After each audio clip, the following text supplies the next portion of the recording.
produce roughly 330 megawatt hours every year. The PVs are capable of generating half of that energy. The installation here was composed of 4 different projects. The first 3 projects were from local funds, and the last project was part of an ERDF project, which consisted of implementing renewable energy sources across 9 government sites, and the Ministry of Gozo was part of those sites.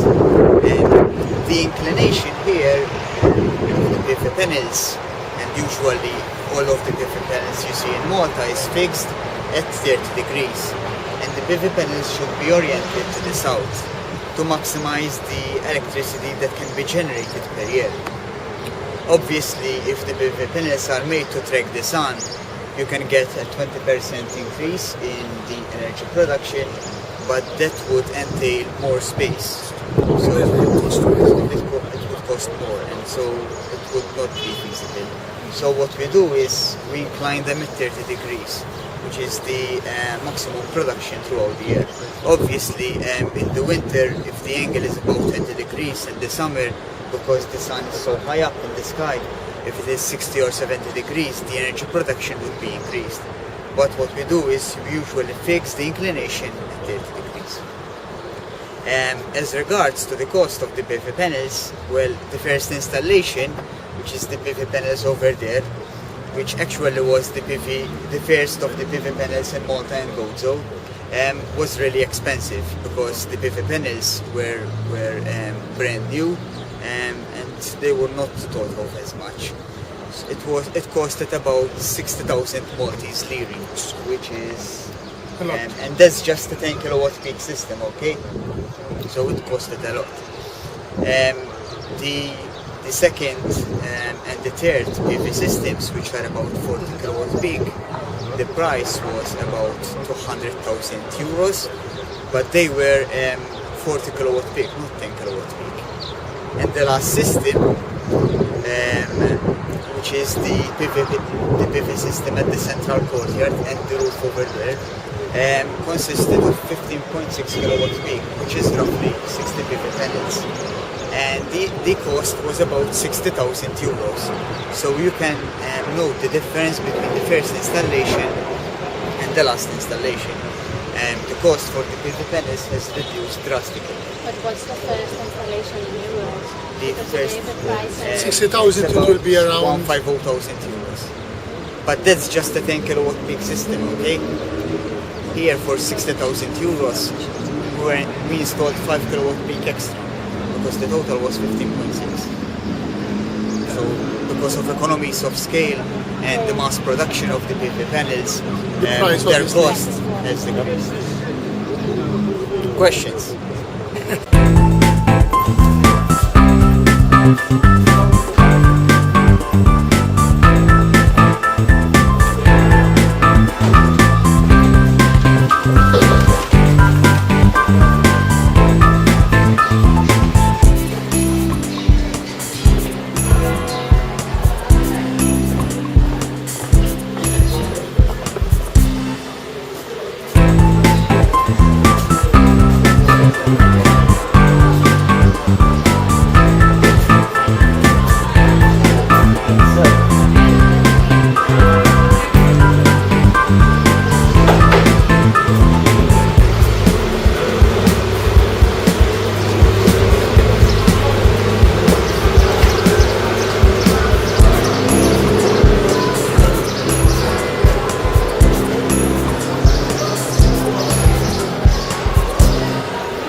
for once it can lead to global warming and another climate change.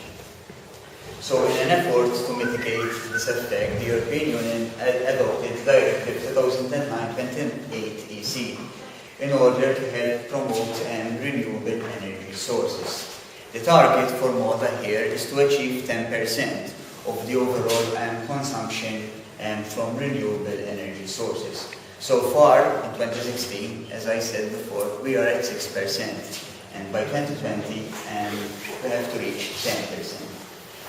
The Ministry for Gozo has so far implemented 3 main projects which concern renewable energy. The first of this project is the PV installation at the administration center. So, as I said, the PV panels are divided into 4 main projects. 3 of these projects were from local funds, and the other project forms part of another bigger project which was under the European Regional Development Fund. In total, there are 437 PV panels at the Ministry for Gozo. A picture of the PV panels at the Ministry for Gozo and the 4 different projects which were implemented.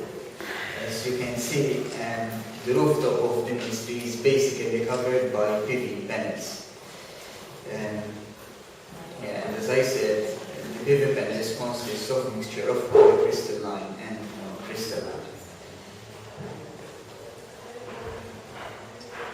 And here you can see the PV generation and the over almost a whole year.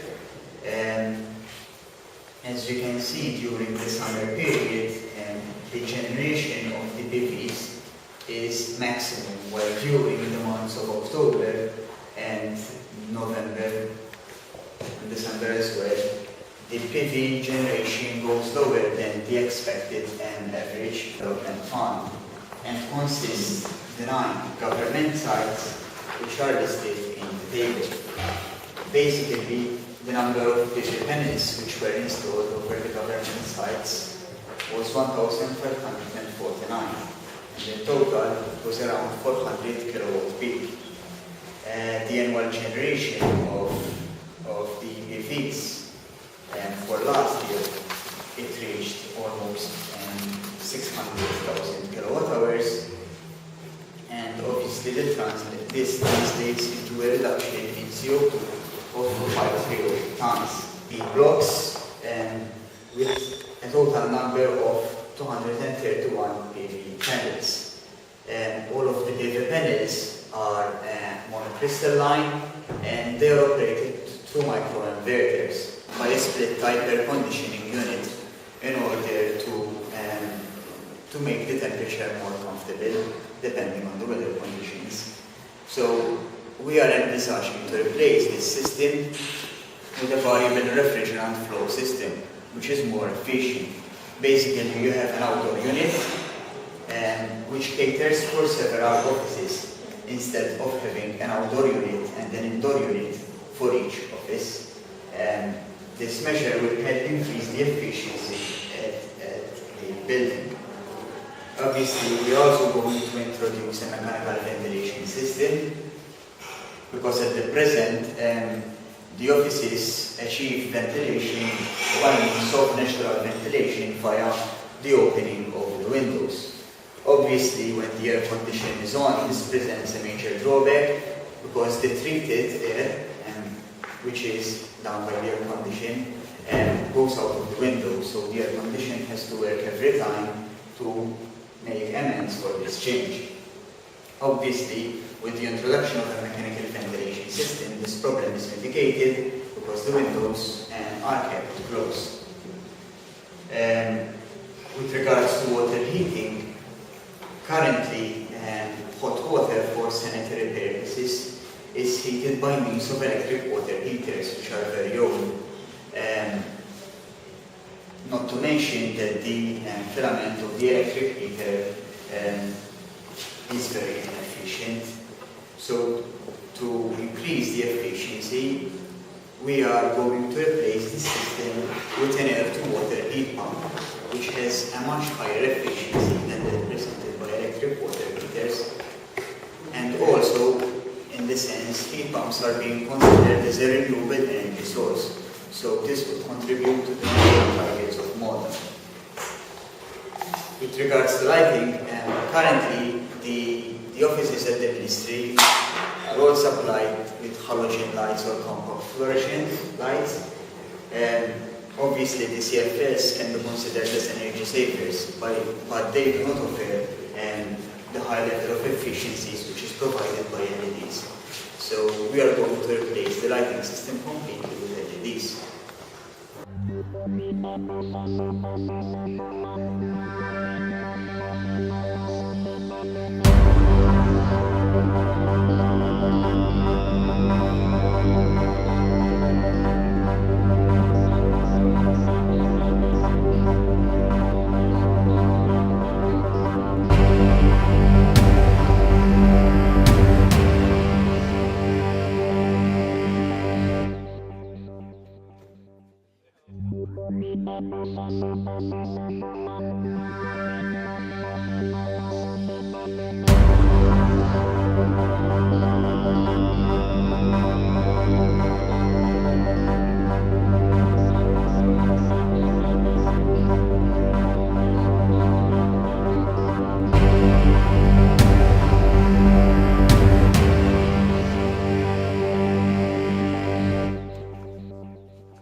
It's sort of a cultural shock, you know, because you are used to a certain traditional building, and now we have this important, different building, which is unique.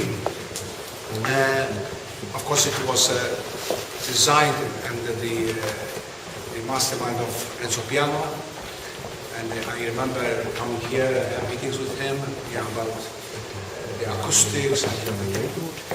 What I can say is that we are proud of this building because it's environmentally friendly. We make the maximum use of natural energy, sunlight, the coolness under the ground. As you know, under the building, it used to be the station of the train station of Valletta, about 100 years ago. The mouth of the tunnel where the train used to come. And the coolness underneath, we extract that regularly in order to, to keep the place cool during the summer, and vice versa with the summer when we have the winter cold. Sorry about a bit of a mess, but this area we're awaiting planning to issue the permit for the extension of the archives, the library, additional offices, conference, etc., within the tunnel. So we'll go inside the tunnel. As Mr. Speaker said, this was the entrance of the train in the 1960s and before. The only intervention done within the ground was the opening to host the lift and the stairway. Behind the wall, there's the plant, where if you want, we can go and have a look.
within the perimeter of the building and also into the ditch area.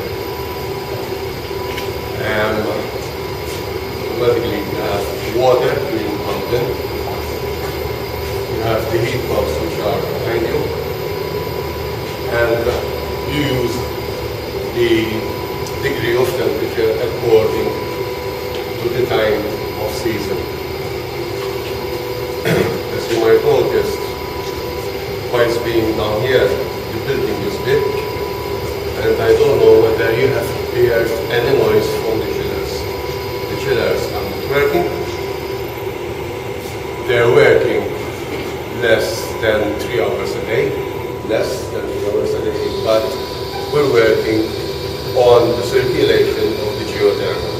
The temperature being recovered is quite enough to cool or heat the building. Yeah, but we have a heat exchanger.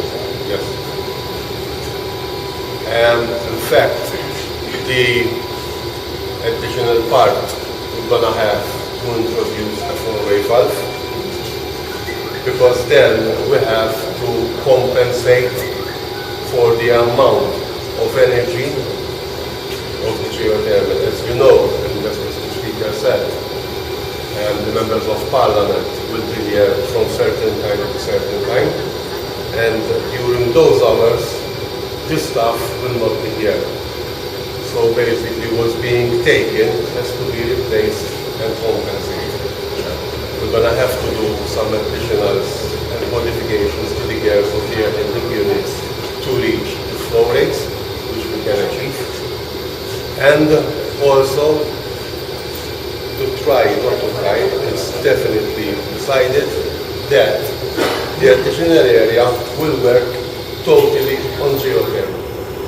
In fact, where we have air conditions which were working through the chillers, we are removing and introducing the geothermal with it, excluding the ICT rooms, which, as you know, you need to have the redundancy units. So basically, the chillers will operate only on the ICT rooms, but all office area spaces will work on geothermal. Also additional, if you have a full house, meaning not just the members of Parliament or any special activity, then automatically you have to return to conditioners. That's basically the story in short. Sorry about my voice. That's basically the story short of the installation of the Parliament. All electricity, as you might have seen within the chamber, and even don't have permission to go to the members of Parliament offices. They are of the latest technologies with LEDs. All offices are pointing out onto the roads and to the streets, so basically they have natural, they have windows for, they don't need to switch on the lighting if they want to. Also, there is the system of presence detector, whether the person is not within the office within 10 minutes or 15, automatically the system will switch off.